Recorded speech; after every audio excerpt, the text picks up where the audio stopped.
noches a mis compoblanos federaenses. Hoy hablo para Federación, toda su zona, para anunciarles que estamos dentro de los 60 años de la creación de la diócesis de Concordia. Y por supuesto Federación tiene un papel extraordinario en esto, porque nada más ni nada menos es hoy día la casa de la patrona Inmaculada Concepción, patrona de la diócesis. Tenemos que recorrer un poco, vamos a recorrer un poco, y siempre tenemos que ubicarnos para principiar en Yapeyú. Nosotros, los de Federación, de toda la zona, tenemos mucho de Yapeyú, porque de Yapeyú partió el progreso para la zona espiritual y material.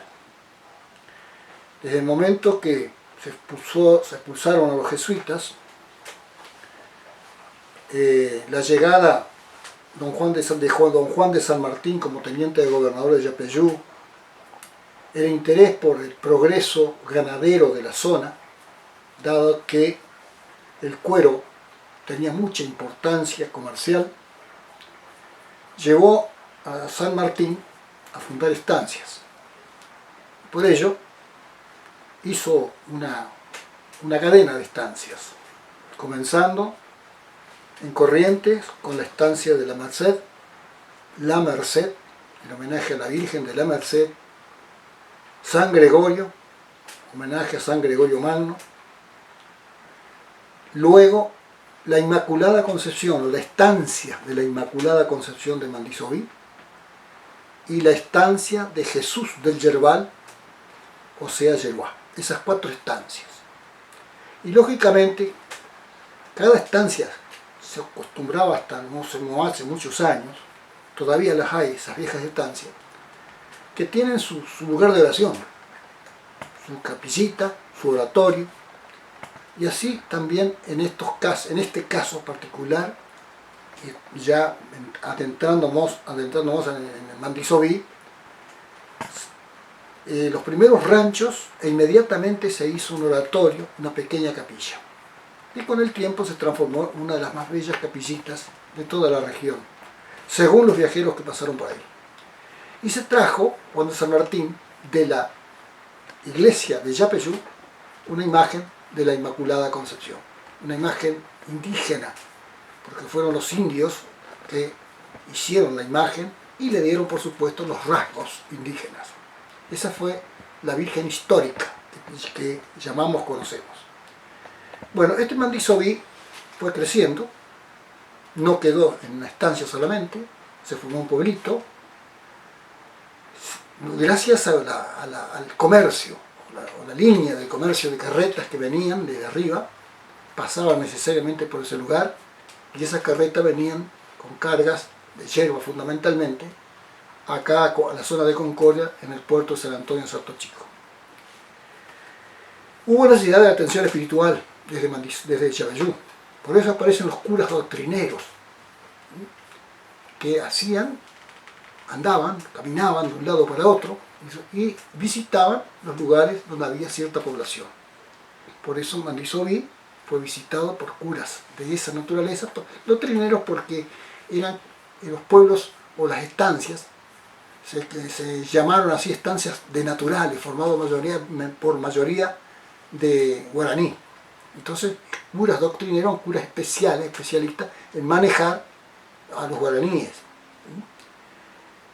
Fue así que después, pocos años más tarde,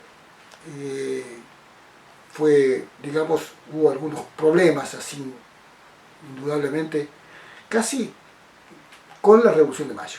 Ahí empiezan los problemas para Yapeyú. Para Mandisoví, había crecido bien, y aparece entonces el problema que se corta el comercio, se corta toda la vinculación con el Paraguay, con el Alto Uruguay, y que económicamente Mandisoví decrece y pasan muchas necesidades. Además está una situación, Mandisoví, que es prácticamente la puerta hacia Entre Ríos desde el norte. Se va a ver sometida a las guerras. No obstante eso, digamos, la capilla de la Inmaculada Concepción sigue firme y la Inmaculada Concepción va ganando prosélitos, va ganando adeptos, ¿no es cierto?, en toda la región, no solo con la gente de Mandisoví. En 1804 hace una visita pastoral el obispo Benito Loé y Riega, el obispo de Buenos Aires, y va a crear en 1806 curatos, o sea, especies de parroquias ya, curatos. Porque está atendido por un cura. Y así crea, dentro de los curatos, por ejemplo, dentro de las estancias fundadas por don Juan de San Martín, el curato de la Merced y el curato de Mandisoví. Y desde ese momento, los sacerdotes que van a llegar a Mandisoví van a ser ya casi permanentes y se van a titular curas, ¿no es cierto? Curas vicarios fundamentalmente. O sea, vicario, ¿qué significa? Que tiene facultades dadas por los párrocos, en este caso sería el párroco de Yapeyú, pero en este caso no, ya no es Yapeyú, porque ya en 1806 toda esta zona pasa a depender del Estado de Buenos Aires. Entonces, ahí vienen sacerdotes importantes, ¿no es cierto?, que se van turnando. Por ejemplo, Fray Molina, José Molina, o Carlos Molina, que va a estar todo el año 1812. En 1813 va a aparecer Juan J. Arbolella, que era capellán también de las fuerzas. No olvidemos que ya andaba mucho metido en ese momento el artiguismo, también También va a andar Ramón Leanes desde el año 1814, después Hernández del 16 al 18, hay guerras, la guerra contra Ramírez, la guerra primero entre Ramírez y Artigas. En 1822 aparece Fray José Leonardo Acevedo. Y en 1824, Mariano José del Castillo, o sea, el fundador de Concordia. Después le sigue en el 41 el padre Francisco Terroba, en el 42 Ramón Navarro hasta el 47. Estos fueron todos los sacerdotes que hicieron, digamos, verdadera patria, ¿no?, teniendo en cuenta las necesidades.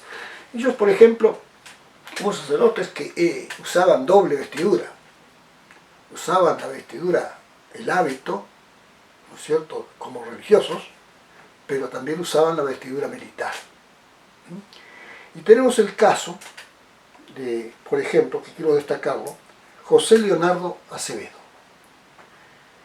Fray, la mayoría eran franciscanos. Los franciscanos estaban muy distribuidos en toda la zona, Corrientes, todo, venían de Santa Fe muchos.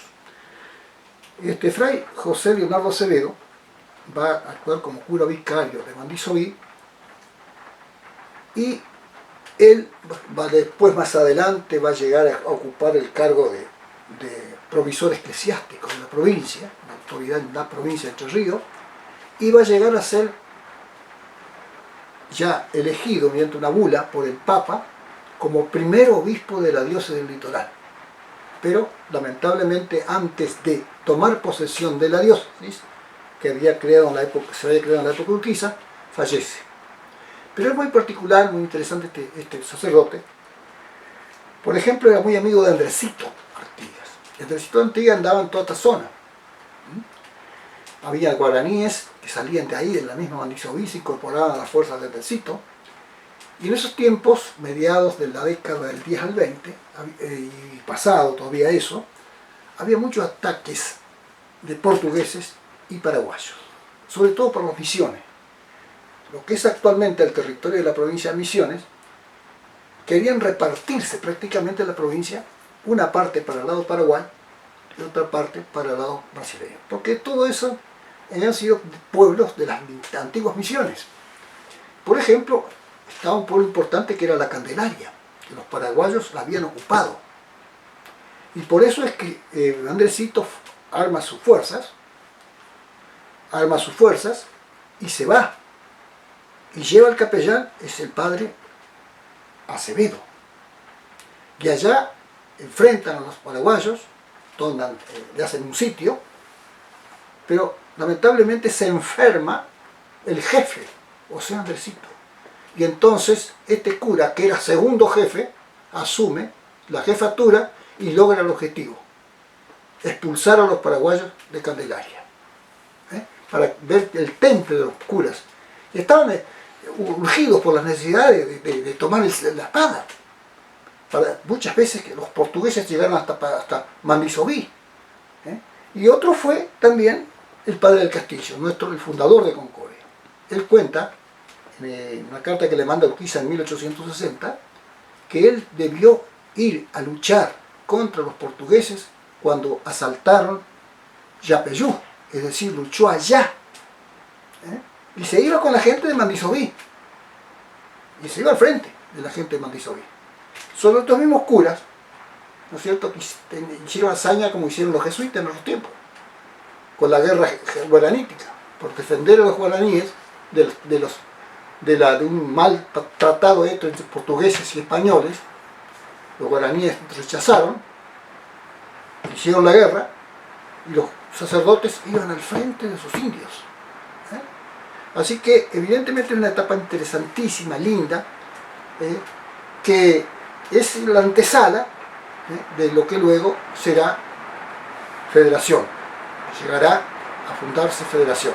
Yo digo fundación, tenemos que tomar desde el año 1777, cuando se funda en marzo la estancia de Mandisoví, pues relativamente es un periodo, una historia seguida, no hay intervalos, porque después la población de Mandisoví se traslada y ahí se funda el pueblo federación. Y después, cuando surgen las obras de Salto Grande y todas esas cosas, se traslada nuevamente y es el actual pueblo. Es decir, si tendríamos que celebrar el día de federación, sería desde allá, 244 años de vida, como hacen los de Salto.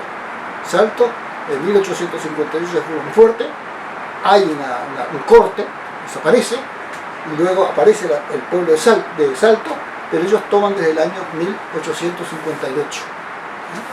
Eso a lo mejor podría revisarse el día de mañana, pero esta es, digamos así, lo previo a la fundación de federación, que ya la vamos a ver entonces en un segundo momento.